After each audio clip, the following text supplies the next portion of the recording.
ওদেরকে অ্যারেস্ট করুন। কাকে অ্যারেস্ট করবো না করবো সেটা আমি বুঝবো, তোর কথা মতন চলতে হবে নাকি? এই এদেরকে গাড়িতে তোল। অবশ্যই তুলতে হবে, ওদেরকে অ্যারেস্ট না করলে আমরা গাড়িতে উঠবো না। তুই আমার মুখের উপরে কথা বলছিস? চো গাড়িতে। এই তোর গায়ে হাত দিলি কেন? তোর এত বড় হাসপাতাল, তুই একটা পুলিশের কলার ধরছি? ছাড় বলছি, কলার চল। আগে জবাব দে, তুই কেন ওর গায়ে হাত তুললি?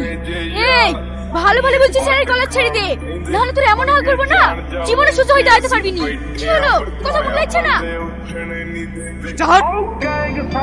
এই তুই বিশাল বড় ভুল করলি আমার গায়ে হাত দিয়ে। তুই আমাকে চিনিস না, কালকের মধ্যে যদি তোর বংশ আমি না ধ্বংস করতে পারি না তাহলে আমি এক পাপের মেয়ে না।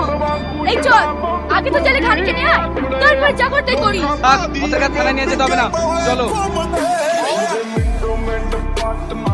ਹੱਸ ਬੱਲੀਏ ਕਿਹੜਾ ਕਰਦਾ ਏ ਤੰਗ ਮੈਨੂੰ ਦੱਸ ਬੱਲੀਏ ਸਾਡੇ ਮੈਟਰ 'ਚ ਆਉਂਦੀ ਨਾ ਪੁਲਿਸ ਬੱਲੀ